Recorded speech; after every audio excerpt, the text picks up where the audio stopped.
அதிகாரம் 24. உடன்படிக்கை.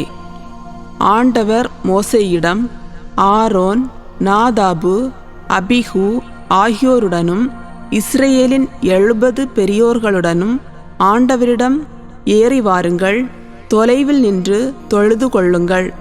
மோசே மட்டும் ஆண்டவர் அருகில் வரலாம், ஏனையோர் அருகில் வரலாகாது. மக்கள் அவரோடு மலை மேல் ஏறி வரக்கூடாது என்று கூறினார். எனவே மோசே மக்களிடம் வந்து ஆண்டவர் சொன்ன அனைத்து வார்த்தைகளையும் விதிமுறைகளையும் அறிவித்தார். மக்கள் அனைவரும் ஒரே குரலாக, ஆண்டவர் கூறிய வார்த்தைகள் அனைத்தையும் நாங்கள் செயல்படுத்துவோம் என்று விடையளித்தனர். மோசே ஆண்டவரின் வாக்குகள் அனைத்தையும் எழுதி வைத்தார். விடியற்காலையில் அவர் எழுந்து மலையடிவாரத்தில் ஒரு பலிபீடத்தையும் இஸ்ரேலின் 12 குலங்களுக்காக 12 தூண்களையும் எழுப்பினார். அவர் இஸ்ரேல் மக்களின் இளைஞர்களை அனுப்பி வைக்க அவர்களும் ஆண்டவருக்கு எரிபலிகள் செலுத்தினார்கள். மாடுகளை நல்லுறவு பலிகளாகவும் ஆண்டவருக்கு பலியிட்டார்கள். மோசே இரத்தத்தில் ஒரு பாதியை எடுத்து கலங்களில் விட்டு வைத்தார், மறுபாதியை பலிபீடத்தின் மேல் தெளித்தார். அவர் உடன்படிக்கையின் நூலை எடுத்து மக்கள் காதுகளில் கேட்கும்படி வாசித்தார். அவர்கள் ஆண்டவர் கூறிய அனைத்தையும் நாங்கள் கேட்டு செயல்படுவோம் என்றார்கள்.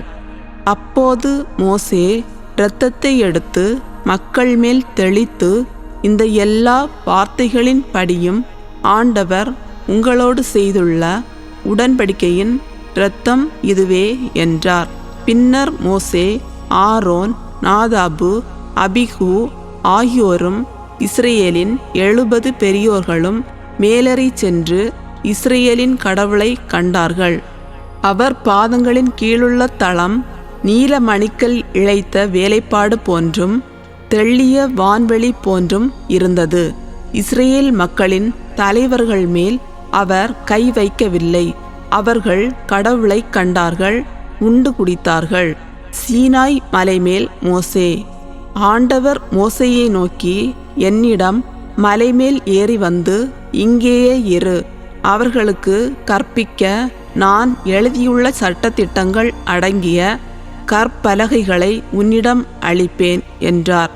மோசே தம் துணையாளர் யோசுவாவுடன் எழுந்து சென்றார்.